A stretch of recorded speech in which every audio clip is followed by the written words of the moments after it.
Ethan adjusted the strap of his pack and stepped off the shuttle, his boots crunching on the alien soil as the rest of the expedition moved past him. The air on this planet, Audemars, was thick with humidity, and the dense foliage around them emitted an unfamiliar scent.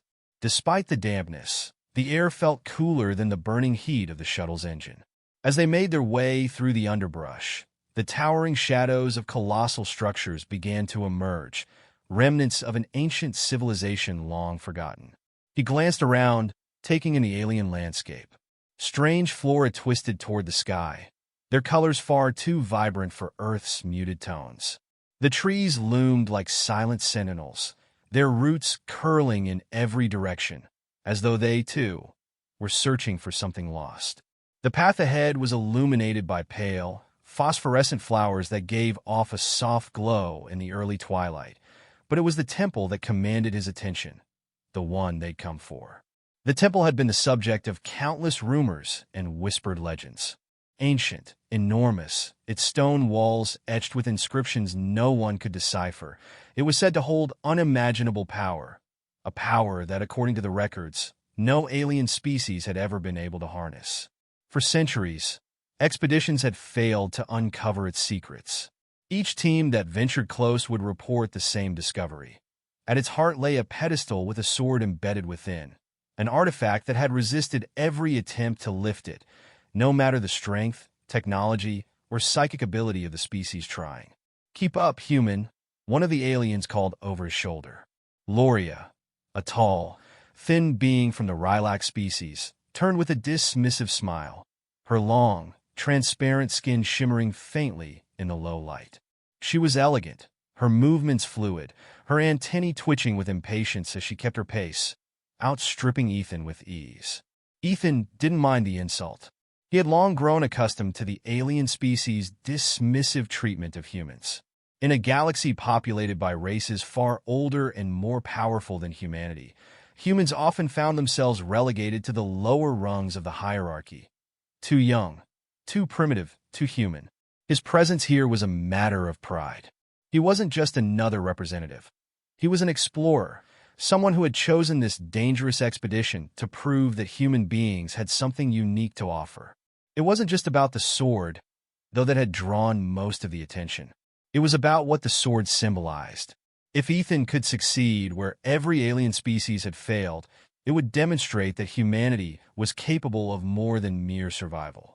That they, too, could wield power not through brute strength or advanced technology, but through something deeper, something the others might not even recognize. The team moved deeper into the ruins.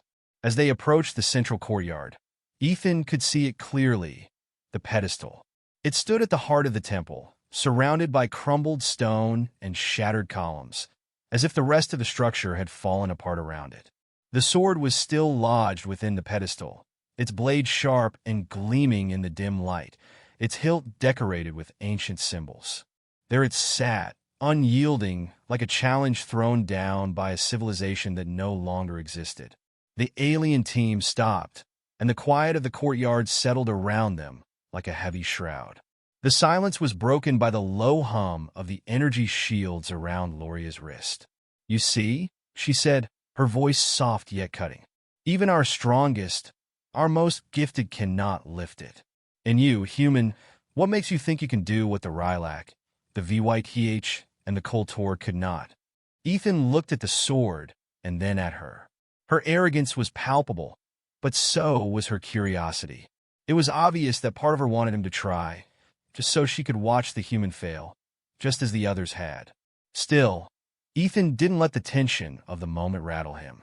He approached the pedestal slowly, every step deliberate, grounding himself in the here and now. He felt a slight shiver run through him, the same feeling he'd had when he first boarded the shuttle, an odd mix of anticipation and doubt.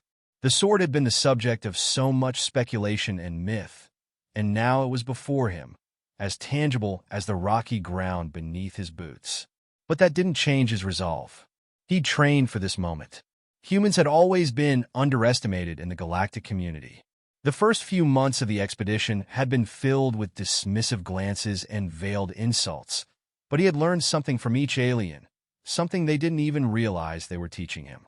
The Rylac's focus on mental strength, the VYTH's reliance on technology, and the Kultor's brutal physical power, all were strengths in their own right.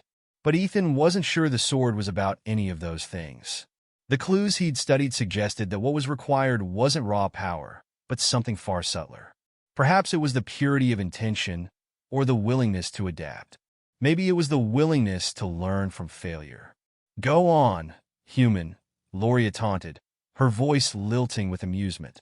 "If you think you can break the laws of physics." Ethan ignored her.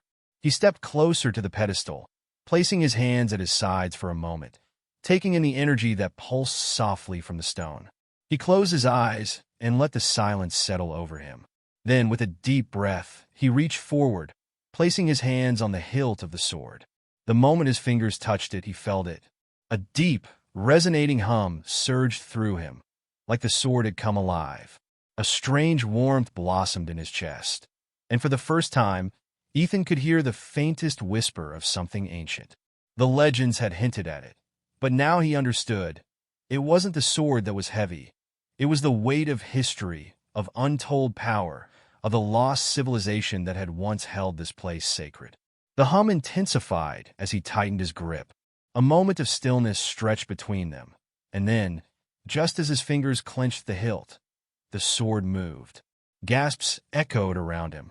Loria's mouth dropped open in disbelief. Even the other aliens, who had grown increasingly skeptical over the weeks, stared in stunned silence. Ethan's heart pounded in his chest as he lifted the blade from the pedestal with ease. It was as though the sword was waiting for him, like it had been anticipating this very moment. As he held it, the ground trembled beneath him, and the ancient symbols carved into the stone began to glow with a faint, otherworldly light. It wasn't just the sword. Something was awakening, something deep within the planet itself. Ethan smiled, feeling the weight of something much bigger than himself, something that reached back to the very beginning of time. The others stared at him, their disbelief palpable. This wasn't just about a sword. This was about humanity's place in the universe. And for the first time, he felt like they might finally belong. But as the energy from the sword crackled and pulsed, he knew this was only the beginning. The sword still hummed in Ethan's hands as he stood in the heart of the ancient temple, its weight both tangible and ethereal. The pedestal that had once held it seemed almost disappointed, as if the ancient stone had been prepared for failure, but now was left with nothing to claim. His grip tightened instinctively as a quiet tension filled the air. Loria's voice shattered the silence, her sharp words edged with disbelief. "This is impossible. How did you do this?" Her antennae twitched furiously, but Ethan didn't answer right away. He turned the blade in his hands, feeling the pulse of energy that seemed to resonate through his very bones. The light from the glowing symbols around the pedestal flickered, responding to the sword's movement. The more he examined it, the more Ethan felt he was only beginning to understand the gravity of the situation. This was no ordinary relic. It was a key to something far greater, something that transcended physical strength. "Don't just stand there, human," Loria pressed, her voice tight with frustration. "What is this nonsense? You should be as incapable as the rest of us." The other members of the expedition were equally silent, their gazes fixed on Ethan, some with curiosity, others with barely concealed disdain.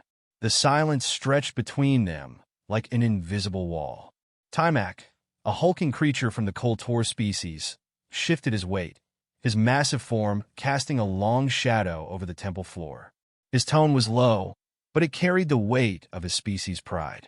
"No one lifts that sword, not even a Kultor," he rumbled, as though speaking the very laws of nature.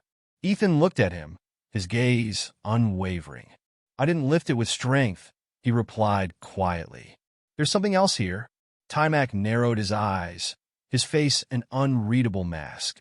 "If you think this is some trick of yours, human, I'll show you the true power of the Kultor." His fists clenched, each one as large as a boulder, but Ethan wasn't intimidated. Loria smirked at the exchange, clearly enjoying the unfolding spectacle. "Go ahead, Timac. Show us how it's done." Ethan took a step back, placing the sword carefully on the pedestal, feeling its hum resonate through his fingertips even as he released his grip. He knew the sword wasn't simply about lifting or wielding, it was about understanding. But none of the aliens seemed to grasp that. The Kultor didn't waste any time. With a growl, Timac approached the pedestal, his footsteps heavy and forceful as he extended his massive hand toward the hilt. His muscles rippled beneath his dark, armored skin as he grasped the sword with all his might. The moment his fingers closed around it, Ethan felt a strange shift in the air, a resistance that pulsed outward from the blade. Timac's face darkened as he exerted more pressure, his arms bulging, but the sword didn't budge. His grip tightened further, his body trembling with the effort, yet the blade remained as firmly embedded as it had been moments before. The alien's frustration was palpable, his breath ragged as he released the sword with a grunt of defeat. "I told you," Timac growled, his voice tinged with anger. "It's not meant for brute force." Loria's expression shifted from amusement to something colder. "Then what is it meant for?" she demanded, her tone sharp and calculating. Ethan watched them all, considering his response carefully. He knew he was walking a fine line. If he revealed too much, it could undermine the fragile unity of the team. But if he kept quiet, his success would be chalked up to luck. No, this was something far deeper than any of them realized. "I think the sword is a test," he said quietly, his voice carrying a weight that none of them had expected. "A test of more than just physical strength. It's something else?" Loria's eyes narrowed in suspicion. "A test? A test of what?" Ethan hesitated, the words swirling in his mind. "Of worthiness," he finally said, though it sounded almost absurd as he spoke it. "This sword doesn't care about how strong you are, or how smart or powerful. It cares about something else. Maybe it's about who you are, not what you are." A ripple of confusion passed over the group. Even the ever-serene VYTH, with her transparent skin shimmering faintly in the low light, looked unsettled. She, too, had failed to lift the sword with her psychic ability, and now she seemed torn between disbelief and a growing curiosity. Loria was the first to speak. "That's nonsense," she spat, though her words lacked conviction. She clearly wasn't ready to accept what Ethan had said. Not yet. "How could you, a human, know anything about this artifact?" Ethan didn't rise to the bait. Instead, he looked over at the stone inscriptions around the pedestal, his eyes scanning the alien symbols. Some of them, he realized, had begun to glow faintly, reacting to the conversation, or perhaps to his thoughts. "You should listen," he said softly, more to himself than to the others. "These markings, they tell a story. The civilization that built this temple, they weren't interested in raw power. They sought something more." Timac snorted in disbelief, crossing his arms. "You're wasting time, human.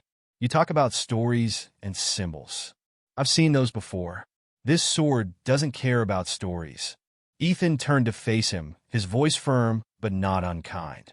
"Maybe you're right. Maybe it doesn't care about your stories or mine. But it does care about something. And until we figure out what that is, none of us will be able to wield it." Loria stepped forward, her eyes still skeptical but intrigued. "And you think you have the answer?" Ethan paused. The air seemed thick with the weight of the question. He wasn't sure he had the answer. But he knew one thing for certain.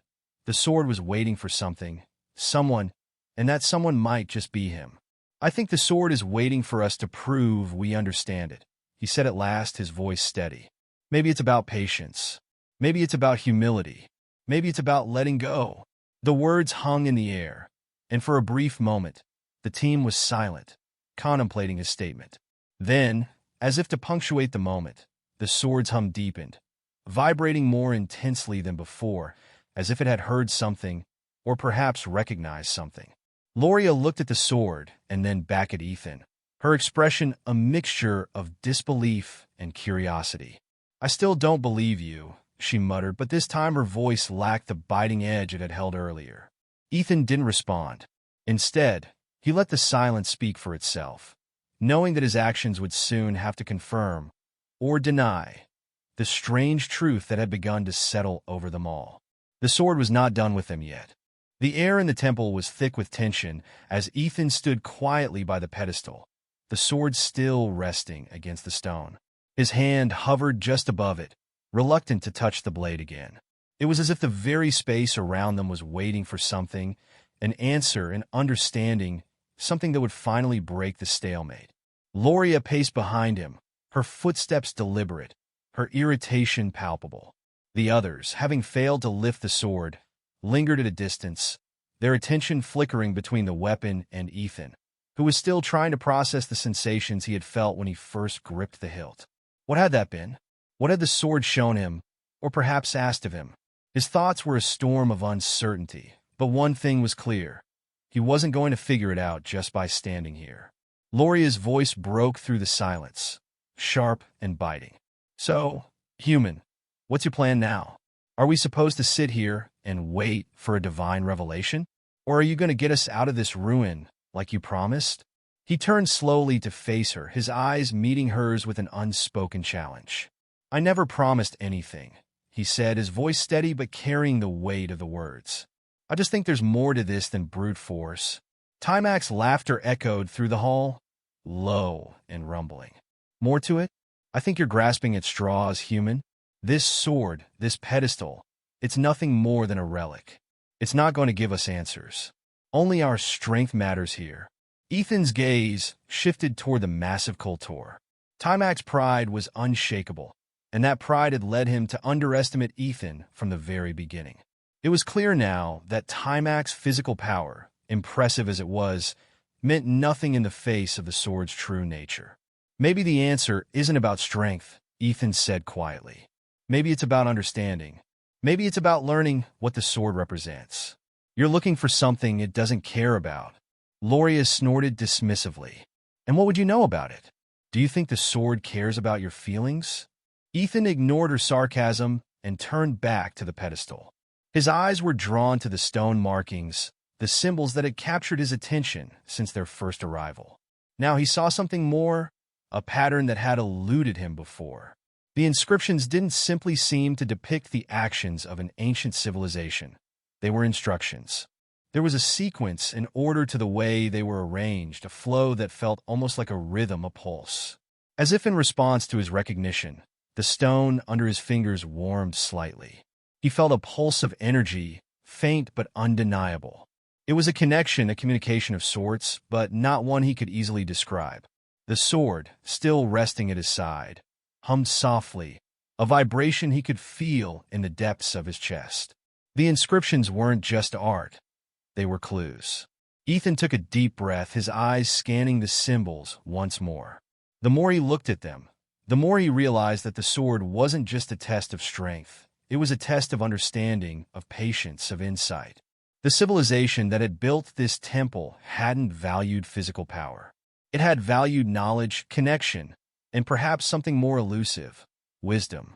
Everyone's been focusing on trying to take the sword, Ethan said, his voice cutting through the growing murmurs of skepticism from the group. But what if it's not about taking it? What if it's about accepting it, understanding it? Loria shook her head, clearly unwilling to entertain his idea. This isn't some puzzle. It's just a sword. Nothing more. Ethan didn't respond. Instead, he reached out, not with force but with intention. His fingers hovered above the hilt again, feeling the residual energy swirling around it. He wasn't trying to lift it, not in the way the others had. He wasn't attempting to use his strength or force.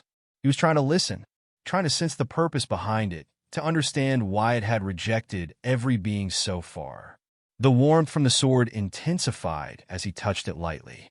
This time, however, there was no hum of frustration, no resistance. The energy pulsed beneath his hand, not as a challenge, but as an invitation. His heart beat in rhythm with the pulse, a connection forming between them. Suddenly, the markings around the pedestal flickered, a sequence of symbols lighting up in a new pattern. It was subtle, but Ethan saw it. Something had changed. The pedestal was responding to him, acknowledging him in a way it hadn't responded to any of the others. Loria stepped forward, her face now a mixture of doubt and intrigue. "What are you doing?" she demanded, but her voice lacked its previous edge. Ethan didn't answer immediately. He wasn't sure what he was doing, but he was certain of one thing. He wasn't just following some ancient code or trying to outsmart the sword. He was trying to become part of it, to meet it halfway. His fingers closed around the hilt again, and this time he could feel the sword's energy rise in tandem with his own. It wasn't lifting. Not yet. But there was something more, something deep within him stirring as the sword's hum grew louder, resonating through his core. The light from the pedestal flashed brightly, blinding them all for a moment. Ethan stumbled back, his hand flying from the sword. When the light dimmed, he saw it. The sword was no longer embedded in the pedestal. It was hovering, suspended in the air before him, glowing faintly. It was as if it had answered his unspoken question. Loria's mouth fell open, and even Timac looked taken aback. The sword had moved, but it hadn't been forced. It had responded to something that had only become clear in that moment. The pedestal, the temple, everything around them seemed to breathe with a new energy, a new purpose.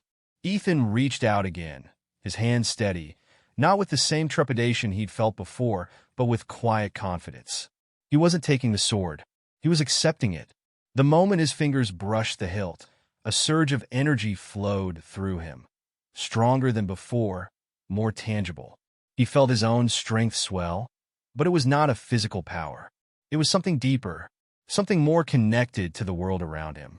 The sword was alive, and it was speaking to him in ways that transcended simple comprehension. The other alien stood in stunned silence as Ethan slowly lifted the blade from the air, feeling its weight settle in his hands. It was no longer just a weapon. It was a key to understanding something far greater than any of them had imagined. And in that moment, Ethan knew that the real journey had only just begun.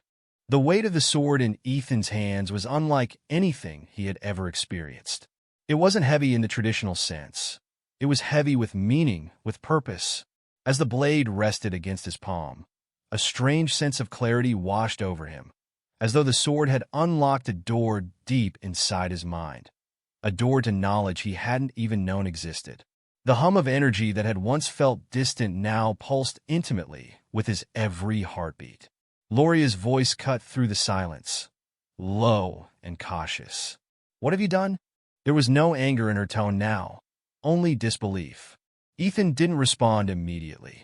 Instead, he took a slow step back, as if unsure what to do with the power that seemed to surge through him. He could feel it. The sword was alive, its presence both humbling and awe-inspiring. It wasn't just a weapon. It was an artifact of ancient knowledge, a relic meant to challenge the very fabric of the universe itself. Behind him, Timac shifted uneasily, his broad shoulders tense. "What is this nonsense?" he growled, his voice thick with suspicion. "How is it that a human, are able to wield the sword? None of us could even move it. And now you stand there like it belongs to you." Ethan turned slowly to face the hulking alien, who towered over him, fists clenched in anger and confusion. There was a time, not long ago, when he would have been intimidated by Timac's size, by the raw power of the Kultor. But now, standing with the sword in his grip, he felt a strength that transcended mere physicality, a strength born not from muscle or brawn, but from understanding. "It's not about strength," Ethan said, his voice steady. "It's about comprehension, about recognizing what the sword represents." Loria stepped forward, her eyes narrowed, still skeptical, but clearly intrigued. "And what does it represent? What makes you think you understand it?" The question hung in the air, the tension thick enough to cut. Ethan glanced at the sword, feeling the weight of its history, its power. It was a tool, yes, but more than that, it was a test. It had tested Timac, VYTH, and the others, not just their strength, but their ability to grasp the deeper purpose behind it. And now it had tested him. But why? What did it want? "I don't know yet," he admitted, his voice quieter now, almost to himself. "But I think it's a choice, Loria. A choice to understand something larger than ourselves." The alien woman's brow furrowed in confusion, but she didn't speak. Timac, however, was far less patient. "A choice," he barked. "What nonsense are you spouting, human? This is a weapon, nothing more. And now you're claiming it's some kind of test? You can't seriously believe that." Ethan gripped the sword tighter, and for the first time, he allowed himself to look at it with intent. The blade shimmered under his touch, the intricate symbols running along its surface glowing faintly, responding to his presence. There was something in the way they shifted, as if they were alive, as if the sword itself was waiting for the right person, the right understanding. "I think the sword chose me," he said slowly, each word weighed with a sense of finality. "Not because I'm stronger than you, Timac. Not because I'm more powerful, but because I understand that it's not just a weapon. It's a key to something bigger." Loria's skepticism faltered, and even Timac looked momentarily taken aback, though his pride kept him from acknowledging it. They were all silent, processing his words. Behind them, VYTH, who had been standing quietly throughout the exchange, spoke for the first time. "Is that what you believe, human?" Her voice was soft, almost melodic, but her words held an undeniable weight. "That the sword is a key to something more? To what exactly?" Ethan met her gaze, feeling the weight of the question pressing down on him. What was it that he believed? What was the sword truly a key to? He didn't have the answers yet. He only knew that the sword had chosen him, and in some way, that choice had bound him to a fate that was far greater than anything he could have anticipated. "I don't know," he admitted again, his voice quieter now, filled with the humility of someone just beginning to understand the magnitude of what they were dealing with. "But I think we're standing on the edge of something ancient, something that could change everything." Timac snorted, shaking his head. "A human, thinking he knows better than the rest of us. You've lost your mind. This is all superstition and fantasy." Ethan's jaw clenched. He was tired of the dismissive comments, the disbelief, but he couldn't let himself be drawn into a battle of words. Not now. Not when there was something much more important at stake. "I'm not asking you to believe me, Timac," Ethan said, his tone firm but not hostile. "But you'll see. When the time comes, you'll see what this sword means. And then you'll understand." Loria's eyes lingered on him, her expression unreadable. There was still doubt there, but also a flicker of something else, curiosity maybe. "And if you're wrong?" she asked, her voice quieter than before. Ethan hesitated. If he was wrong, if he had misinterpreted the sword's purpose, then they were all in grave danger. But he couldn't afford to let doubt take hold. Not now. Not when they were so close to uncovering the truth. "I don't think I am," he said, his voice firm with conviction. "And I don't think you'll regret following me. Not when the sword shows us what it's meant to." There was a long silence as the group exchanged uneasy glances. Timac still looked unconvinced, but even he seemed to realize that there was more going on here than mere superstition. Loria was silent, her sharp mind calculating, no doubt weighing the possibilities. The tension was broken by a low rumble that seemed to come from deep within the temple itself. The ground beneath their feet vibrated, and the symbols on the walls flickered to life once more, this time with greater intensity. The hum of the sword pulsed in time with the vibrations, as if responding to the very heartbeat of the planet. Ethan's grip tightened on the hilt, and he felt it, something shifting, something enormous. The sword was awakening, and with it, the world around them was stirring. They had all been waiting for something, but now they had a new understanding. The real test was just beginning. And as the ground shook beneath their feet, Ethan knew that this was no longer just about the sword. It was about what lay beyond it. Something ancient, something vast. And if they didn't figure it out soon, it might consume them all. The temple groaned around them, the ancient stone walls vibrating with a low, almost mournful hum. Ethan's heart pounded in his chest as the sword pulsed in his hands, its energy a steady beat beneath his skin. It was as though the sword had become part of him, its purpose now intertwined with his own. He could feel it calling, an inexorable pull that stretched out into the darkness of the unknown. Whatever was coming, whatever this sword was leading them toward, it was big. It was beyond anything they had imagined. Behind him, Loria spoke, her voice edged with the tension of the moment. "What's happening? This isn't normal." Ethan didn't answer immediately. His senses were overwhelmed, attuned to the subtle shifts in the air, the vibrations in the ground beneath his feet. The sword was responding to something, something beneath the temple itself, and the earth seemed to be answering. The walls trembled, and faint whispers filled the air, too quiet to understand, but unmistakably there. His mind raced, trying to piece together what was happening. "Something's awakening," Ethan said, his voice a whisper in the growing chaos. "We're not alone here." Loria's gaze flicked nervously toward the trembling walls, then back to Ethan. "You felt it too, haven't you?" There was an unspoken understanding between them. She could feel it, the shift in the air, the thickening of the atmosphere. The temple, which had once felt like a forgotten relic, now seemed alive, watching them.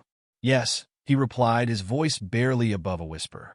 "This temple, it's not just a monument. It's a mechanism, and we've triggered something." Timac's booming voice cut through the tension. "I don't care about your theories, human. We need to get out of here before whatever's happening takes us all down." Ethan turned, meeting the Kultor's glare with a steady gaze. Timac's fear was palpable, his wide stance betraying his unease.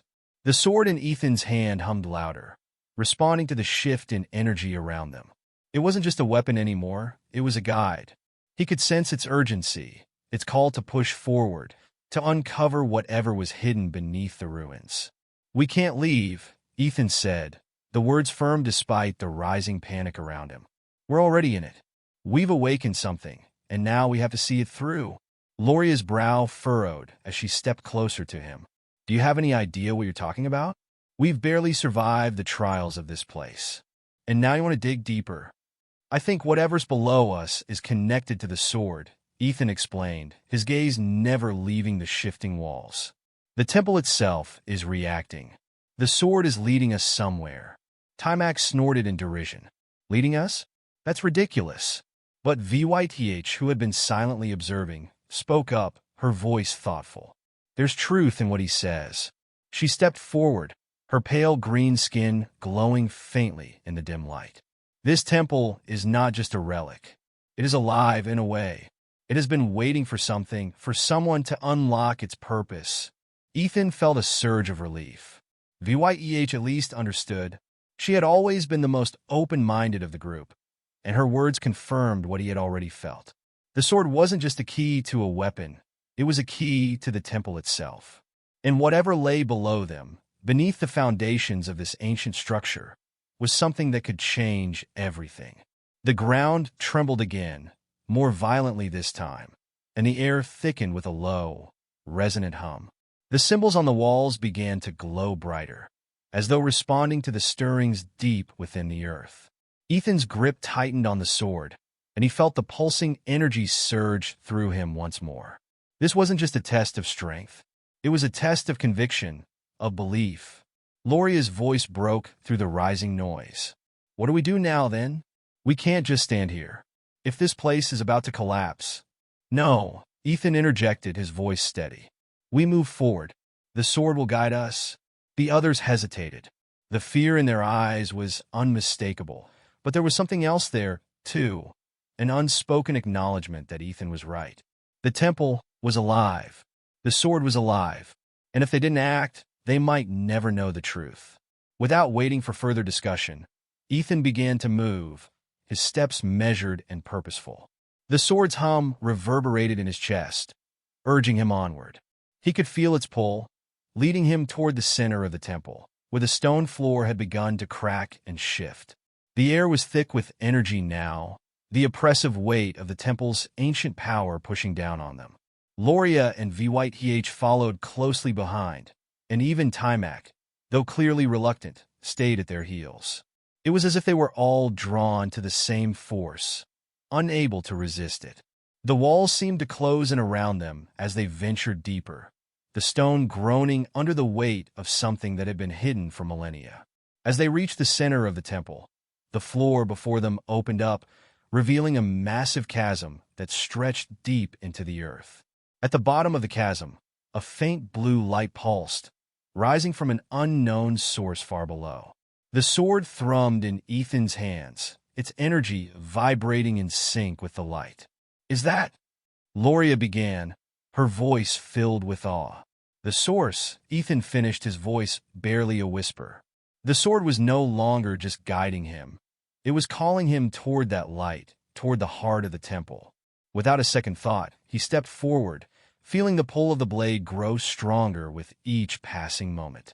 The chasm stretched before him like an abyss, but the light below was too compelling, too necessary to ignore. With a deep breath, Ethan leaped, the sword held firmly in his hands. The others followed, their movements hesitant but determined. As they fell toward the glowing light, the air around them thickened, and the world seemed to bend, as though the very fabric of reality was stretching to accommodate their descent. The final piece of the puzzle was within their reach, and with it, everything was about to change. The air was thick with anticipation as Ethan descended, the pulsing light below growing brighter with each passing second. His heart pounded in his chest, not from fear, but from the realization that everything had led to this moment. The sword in his hands seemed to hum louder, its energy almost symbiotic with his own heartbeat. It wasn't just a weapon, it was the key to something greater, something profound, and now they were all on the precipice of discovering what that something truly was. The others followed, their expressions a mix of awe and trepidation. Timac, still unwilling to admit that Ethan might be right, moved with a cautious, almost defensive posture, but even he couldn't hide the spark of curiosity in his eyes. Loria, ever the pragmatist, had no words, but the tension in her frame betrayed her deepening uncertainty. Only Vyth seemed entirely calm, her movements fluid, as though she had already accepted that the temple's secrets would soon be laid bare. The light below grew brighter still, and the air around them shimmered.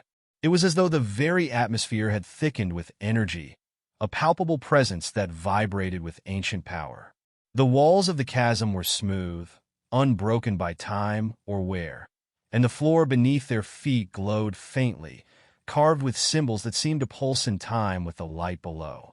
The deep rumbling of the temple had ceased, and in its place there was an almost serene silence, an unnatural stillness that made the very hairs on Ethan's neck stand on end. As they neared the source of the light, Ethan could feel the sword grow warmer in his hands. It was no longer just a piece of metal. It was a conduit, a living entity that was part of something far larger than himself.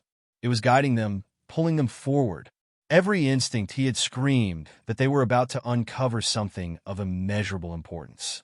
And then, as they reached the edge of the glowing chasm, the light flickered like a flame catching in the wind.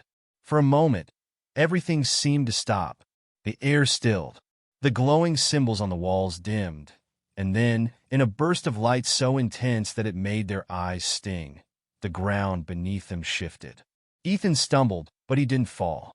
Instead, the platform they stood on, a floating slab of stone, began to descend, gently but steadily, toward the light below. It was as though the temple itself had accepted them, allowing them passage to whatever lay at the heart of the chasm. Loria grabbed his arm, her grip firm but not panicked. "What's happening now?" Her voice was quiet, barely audible over the sound of the energy that crackled in the air around them. "I don't know," Ethan admitted, his eyes fixed on the light below, which was now swirling, forming a vortex of energy. "But I think it's showing us the way." They descended, slowly at first, the air thickening with each passing moment. The light below became clearer. Its source was no longer a distant, vague glow, but something tangible, something alive. It was a great, crystalline structure at the center of the vortex, an orb of energy, so bright it made the stars outside seem dim. The sword in Ethan's hands thrummed louder, and he felt it deep in his bones. This was the source. This was what the sword had been leading them to. "That thing," Timac grumbled, his voice low but full of awe. "It's beautiful and terrifying." The orb shimmered, and as they drew closer, Ethan saw that it wasn't merely an orb. It was a living force, a consciousness trapped within the crystalline prison. The energy that radiated from it was overwhelming, and yet it didn't feel hostile. It was ancient, powerful, and Ethan couldn't help but feel intelligent. This wasn't some forgotten artifact. This was the heart of something far older, something that had witnessed the birth and death of countless civilizations. And then, As they hovered just above the glowing structure, the orb began to pulse, responding to the sword in Ethan's hands. The ground beneath them seemed to hum in harmony, and the walls of the chasm seemed to bend, as though the temple itself was aligning itself with the light. Ethan felt the pull, the sword's power urging him forward, but a voice, an echo of his own thoughts, held him back. "What is it you want from me?" he whispered, as much to the sword as to the orb below. He wasn't sure if he was speaking to the sword or to the entity within the crystal. The air hummed louder, and for the briefest of moments, he thought he felt the answer. It was something he had always known, buried deep within him: understanding. This was more than a test of strength or will. This was a test of knowledge, of perception. The sword had chosen him not for his power, but for his willingness to seek the truth. And now, the truth was before him. Without another word, Ethan stepped forward, the sword held in front of him. The orb pulsed again, brighter this time, as if recognizing him as its chosen one. The very air around him seemed to crackle with energy, the power of the sword and the orb combining, merging into something new. The symbols carved into the stone walls flared to life, their meanings shifting, revealing fragments of forgotten languages, of stories untold. The sword, now fully in tune with the orb, vibrated in his grip, and the earth beneath him responded, as if acknowledging the bond between them. Ethan could feel the energy coursing through him, not just in his hands but throughout his entire body, as though he was becoming one with the very forces of the universe. His thoughts sharpened, his senses heightened, and for the first time he felt truly alive, not just as a human, but as part of something much larger. And then, with a final surge of energy, the orb shattered, releasing a burst of light so intense that it engulfed everything. Ethan felt the sword leave his hands, but it didn't fall. Instead, it hovered beside him, its energy now fully integrated with the orb's, creating a single, unified force of unimaginable power. The light slowly began to fade, and as it did, Ethan felt something inside him shift, something irrevocable. The temple was silent once more, but this silence was different. It was the quiet of a world on the brink of awakening. The sword, now fully transformed, hovered before him, its glow a steady, radiant pulse. They had done it. They had unlocked the heart of the temple. But more than that, they had unlocked something within themselves, something that would shape the fate of the galaxy in ways they could not yet comprehend. As the light dimmed, Ethan turned to the others. The look on their faces was one of awe, but also fear. They had seen what he had seen. They had felt the power that had just been unleashed. "We've only just begun," Ethan whispered, the weight of the moment settling over him. He didn't know what came next, but he knew one thing. They were no longer just travelers through the stars. They were part of something far greater. And that something was about to change everything.